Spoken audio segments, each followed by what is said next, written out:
ये क्वेश्चन भी बच्चों हमने ऑलरेडी एक्सप्लेन किया हुआ है प्रीवियस लेक्चर में, आई थिंक डे 2 और डे 1 PYQ में होगा ये। तो फटाफट जिन बच्चों को याद है वो इसके आंसर को कमेंट करें। देखते हैं कितने लोग को ये क्वेश्चन याद है। ये हमने समझाया हुआ था बच्चों। जो बच्चे यहाँ पे नए हैं, मैं न्यू ज्वाइन किए, मैं उनको लिए बता दूं कि बच्चों दो बातें बस याद रखना कि अगर नॉन यूनिफॉर्म इलेक्ट्रिक फील्ड होगा, पहले मैं यूनिफॉर्म के लिए आपको समझा देता हूं।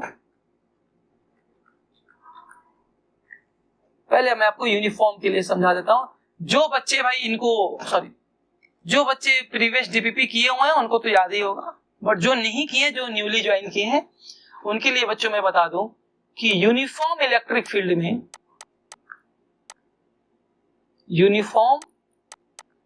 फील्ड में बच्चों दो बातें याद रखना है। क्या क्या याद रखना है कि फोर्स 0 होता है ऑलवेज, और टॉर्क मे बी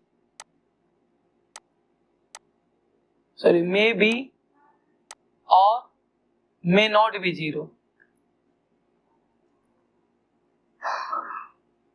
टॉर्क का कंफर्म नहीं है। सर किस पे फोर्स और टॉर्क की बात कर रहे हैं? On dipole. तो in the uniform electric field dipole पे बच्चों, ऑन डाइपोल फोर्स ऑलवेज 0 होगा, कोई डाउट नहीं होना चाहिए आपको अगर यूनिफॉर्म इलेक्ट्रिक फील्ड है। बट टॉर्क की वैल्यू बच्चों 0 हो भी सकती है और नहीं भी हो सकती है, ऐसा कोई कंफर्म नहीं है। ठीक है, 0 कब कब होगा मैं आपको यहाँ पे बता दूं कि जब थीटा की वैल्यू 0 डिग्री या 180 डिग्री हो, तो उस केस में बच्चों टॉर्क की वैल्यू क्या आ जाएगा? 0, वरना 0 नहीं आएगा बस, है ना। इनके अलावा कोई भी एंगल होगा तो नॉन 0 आएगा। सर ये थीटा क्या है? Theta is the angle between dipole moment and electric field. मैं यहाँ पे फॉर्मूला लिख दे रहा हूँ। टाउ का फॉर्मूला होता है PE sin थीटा। तो अगर थीटा की वैल्यू ऐसा कुछ 0 या 180 हो गया तो उस केस में टॉर्क की वैल्यू 0 आएगा, वरना नहीं आएगा। ठीक है, ओके। बट अगर यही नॉन यूनिफॉर्म इलेक्ट्रिक फील्ड हो बच्चों, नॉन यूनिफॉर्म इलेक्ट्रिक फील्ड हो, तो उससे क्या होगा बच्चों? उस केस में ऑन डाइपोल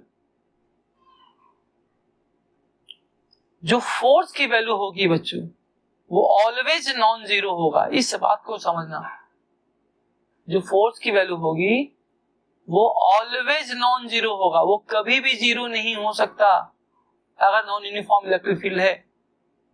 सर और क्या होगा? और बच्चों टॉर्क के बारे में सेम कंडीशन है।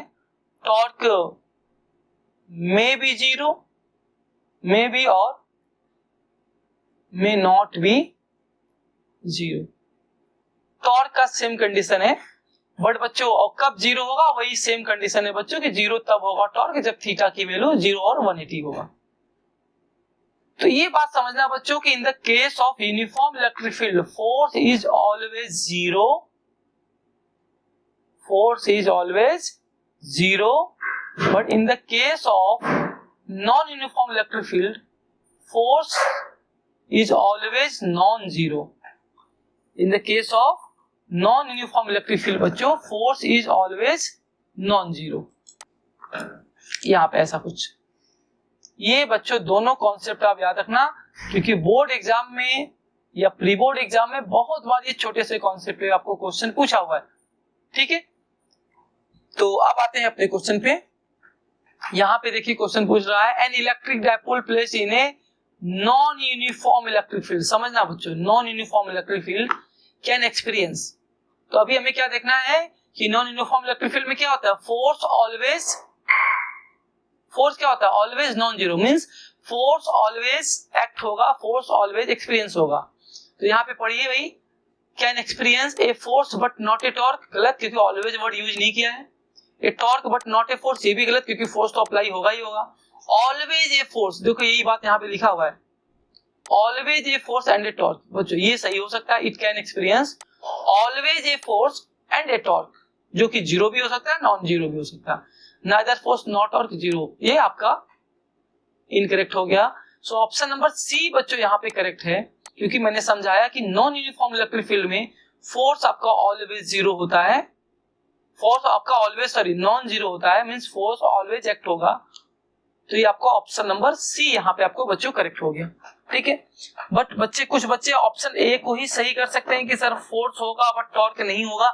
तो बच्चों यहाँ पे फोर्स जरूर लिखा हुआ है बट ऑलवेज फोर्स नहीं लिखा हुआ है, ठीक है।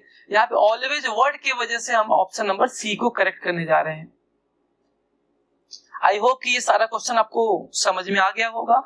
In case of any doubt आप इस लेक्चर के रिकॉर्डेड फॉर्म को देख सकते हैं, अवेल कर सकते हैं। यहाँ तक कि हमने प्रीवियस लेक्चर में जो हमने डे 1 एंड डे 2 DPYQs कराया हूं, उसका भी मैं जो है उसमें भी हमने बच्चों इसको एक्सप्लेन किया हुआ है, तो आप वहां से भी इसको अवेल कर सकते हैं, अपने कॉन्सेप्ट को क्लियर कर सकते हैं, ठीक है ना।